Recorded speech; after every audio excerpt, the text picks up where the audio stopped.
ರಾಜ್ಯದ ಹಿರಿಯ ರಾಜಕಾರಣಿ, ಕೈಗಾರಿಕೋದ್ಯಮಿ, ಅನೇಕ ವಿದ್ಯಾಸಂಸ್ಥೆಗಳನ್ನು ಕಟ್ಟಿ ವಿದ್ಯಾದಾನ ಮಾಡಿರ್ತಕ್ಕಂಥ, ಸಮುದಾಯದ ಏಳಿಗೆಗಾಗಿಯೂ ಕೂಡ ವೀರಶೈವ ಮಹಾಸಭಾದ ಅಧ್ಯಕ್ಷರು ಆಗಿದ್ದ, ಎಲ್ಲರ ಪ್ರೀತಿ ಪಾತ್ರರು ಆಗಿದ್ದ ಶಾಮನೂರು ಶಿವಶಂಕರಪ್ಪ ಅವರು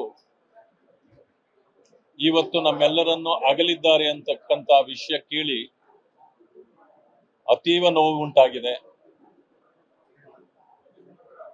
ಅಂತಹ ಒಬ್ಬ ಅಜಾತ ಶತ್ರು, ರಾಜ್ಯದ ಧೀಮಂತ ನಾಯಕನನ್ನ ಕಳ್ಕೊಂಡು ರಾಜ್ಯ ಇವತ್ತು ನೋವಿನಲ್ಲಿದೆ. ಇಂತಹ ಸಂದರ್ಭದಲ್ಲಿ ಬೆಳಗಾವಿಯಲ್ಲಿ ನಡೀತಾ ಇರತಕ್ಕಂಥ ಅಧಿವೇಶನವೂ ಕೂಡ ಸಂತಾಪ ಸೂಚನೆಯ ನಂತರ ಮುಂದೂಡಲ್ಪಡುತ್ತೆ ಅಂದ್ಕೊಂಡಿದ್ದೇನೆ. ಆ ರೀತಿ ಮುಂದೂಡಲ್ಪಟ್ಟಿದ್ದೇ ಆದ್ರೆ ನಾನು ಕೂಡ ಇವತ್ತು ದಾವಣಗೆರೆಗೆ ಹೋಗಿ ನನ್ನ ಅಂತಿಮ ನಮನವನ್ನ ಸಲ್ಲಿಸಿ ಬರಬೇಕು ಅಂತ ಹೇಳಿ ನಾನು ಕೂಡ ತೀರ್ಮಾನ ಮಾಡಿದ್ದೇನೆ.